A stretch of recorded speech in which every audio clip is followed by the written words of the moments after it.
ఉత్తరాంధ్ర రాజకీయాలు హీట్ ఎక్కుతున్నాయి. వేసవి ఇంకా రాకుండానే విశాఖలో రాజకీయాలు హాట్ గా వేడెక్కిస్తున్నాయి. విశాఖలో ఇప్పటికే మాజీ ఎంపీ ఎంవివి సత్యనారాయణ వైసీపీలో దుకాణం సర్దేసినట్టే అని భావిస్తున్న నేపథ్యంలో బొత్స సత్యనారాయణ కూడా తెరపైకి వచ్చేశారు. ఉత్తరాంధ్రలో గల సీనియర్ రాజకీయ నాయకుల్లో ముందు వరుసలో ఉండే బొత్స రాజకీయ భవిష్యత్తు మీద నీలి మేఘాలు కమ్ముకుంటున్నాయి. అసలు ఇదంతా విజయసాయిరెడ్డి రాజీనామా వల్లనే జరుగుతుందని అనుకోక తప్పదు.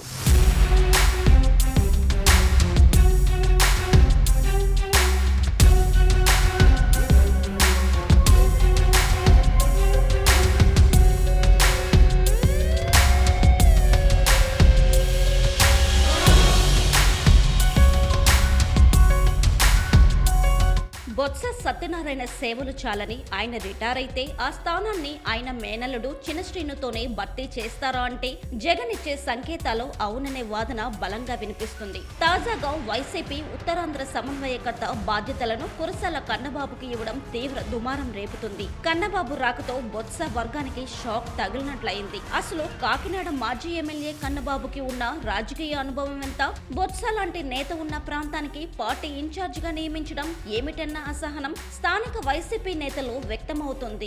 బొత్స సత్యనారాయణ ఉత్తరాంధ్ర వైసీపీ మొత్తం తన కనుసన్నల్లో ఉండాలని తాను ఏం చెబితే అది జరగాలని అనుకుంటున్నారని పార్టీలో టాక్. అయితే జగన్ మాత్రం అలాంటి ఛాన్స్ ఇవ్వడం లేదు. ఆయనకు గోదావరి జిల్లాలో బాధ్యతలిచ్చారు. కానీ బొత్స మాత్రం అటువైపు పట్టించుకోవడం లేదు. విజయసాయిరెడ్డి రాజీనామా చేసిన తరువాత ఓసారి మీడియా ప్రతినిధులు ఇక వైసీపీ ఉత్తరాంధ్ర ఇన్ఛార్జ్ మీరేనా అని అడిగితే ఆ పదవేమైనా బంగారమా అని బొత్స గతంలో వ్యాఖ్యానించారు. కానీ ఆయన ఉద్దేశం ఏమిటో మీడియా ప్రతినిధులకు తెలుసు కాబట్టే ఆ ప్రశ్న అడిగారు. గత ఎన్నికల సమయంలో తన చీపురుపల్లి నియోజకవర్గం వదిలేసి మరి విశాఖలో తిష్ట వేసినా సరే తన భార్య ఝాన్సీని విశాఖ ఎంపీగా గెలిపించడంలో ఘోరంగా విఫలమయ్యారు. బొత్స మేనలుడు చిన్నశ్రీను నేరుగా జగన్ తో టచ్ లో ఉంటున్నారని సమాచారం. గత ఎన్నికల్లోనే ఆయన చీపురుపల్లి నుంచి పోటీ చేయాలనుకున్నారు. జగన్ ద్వారా బొత్సకు చెక్ పెట్టాలని శ్రీను అనుకున్నారు. బొత్స రిటైర్మెంట్ అనే లీకులు కూడా వైసీపీ నుంచి వచ్చాయి. ఆయన భార్యకు ఎంపీ టికెట్ ఇచ్చి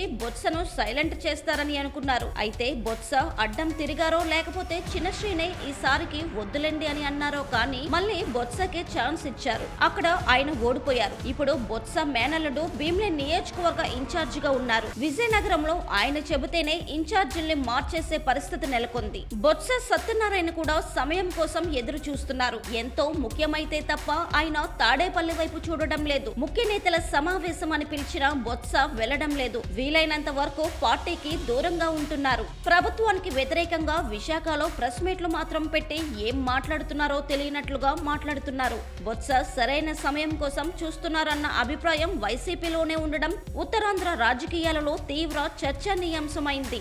ఏది ఏమైనా వైసీపీ మునిగిపోతున్న నావా అని సర్వత్రా విమర్శలు వినిపిస్తున్న నేపథ్యంలో కీలక నేతలు ఒక్కొక్కరు జారిపోవడం పార్టీకి కష్టకాలమని చెప్పక తప్పదు.